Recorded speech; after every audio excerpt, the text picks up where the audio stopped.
ceux qui veulent vérifier les propos que j'ai tenus au sujet de l'acte de décès qui a été dressé sur le docteur Parfait Kolela, cet acte qui est régulier en la forme, c'est pour cela que nous pouvons l'exploiter et pouvons l'analyser et en tirer les leçons que nous avons tirées jusqu'à présent. Mais il est irrégulier dans le fond parce que la date, elle est fausse et que la déclaration de décès qui a été faite, c'est la déclaration de la découverte du cadavre et non la déclaration du décès de M. Kolela.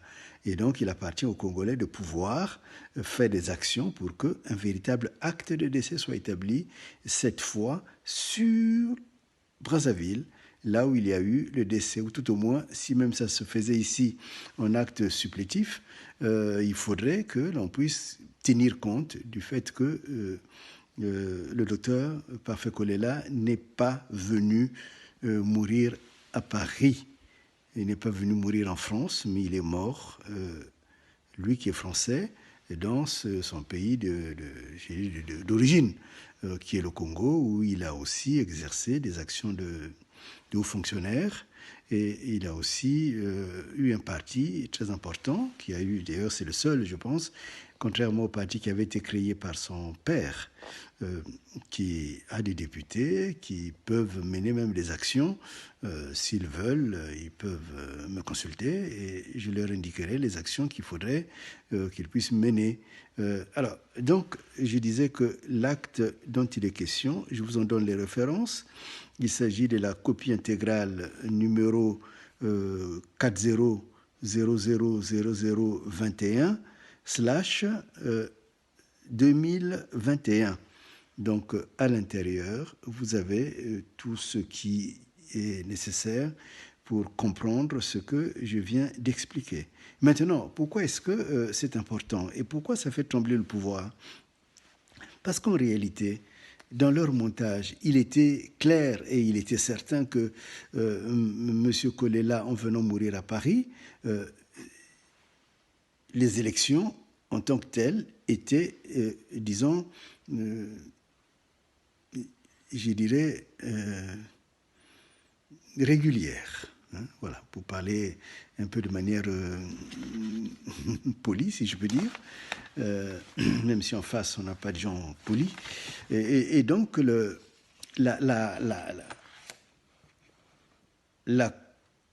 Constitution, dans ce cas-là, était respectée, parce que M. Kolela est mort après la déclaration des résultats, après le dépouillement des votes. Or, non seulement nous avons des PV, nous avons des urnes, même dans Brazzaville, j'ai tout ce dossier qui m'a été transmis, des urnes qui n'ont jamais été ouvertes. Donc, Monsieur Sassou, comme à son habitude, a triché. Et il voulait légaliser dans les bonnes formes cette élection. D'ailleurs, qui s'est passé nuitamment, je ne sais pas si vous vous rappelez, que l'Internet, tout comme d'habitude, était fermé pour que l'étranger ne soit pas mis en communication. Évidemment, le voleur est fait toujours comme cela. Alors, dans ce cas d'espèce, c'est que ce que je démontre là, dans la mesure où M. Kolela n'est pas venu mourir à Paris, ça bouleverse tout. C'est que, en fait, il est mort à Brazzaville. Et plus grave encore, il a eu des empêchements puisque le dernier meeting qu'il devait tenir au Stade Marchand, il n'a pas pu le tenir. Donc, non seulement à ce niveau-là, le plaideur doit arriver à établir que M. Kolela, donc, n'a pas pu finir sa campagne et que donc son empêchement a déjà commencé lors de ce meeting qui n'a pas eu lieu. Mais le deuxième élément qui est important, c'est que quand on remonte fait remonter l'histoire à partir du moment où il est démontré qu'il n'est pas venu mourir à Paris. Et cela, je pense qu'il faut qu'on arrête de jouer à l'enfant. Nathalie doit dire la vérité de ce qu'elle connaît et nous trouverons comment la défendre. Les frères et sœurs, ils ont intérêt à ce que le peuple sache exactement ce qu'il y a.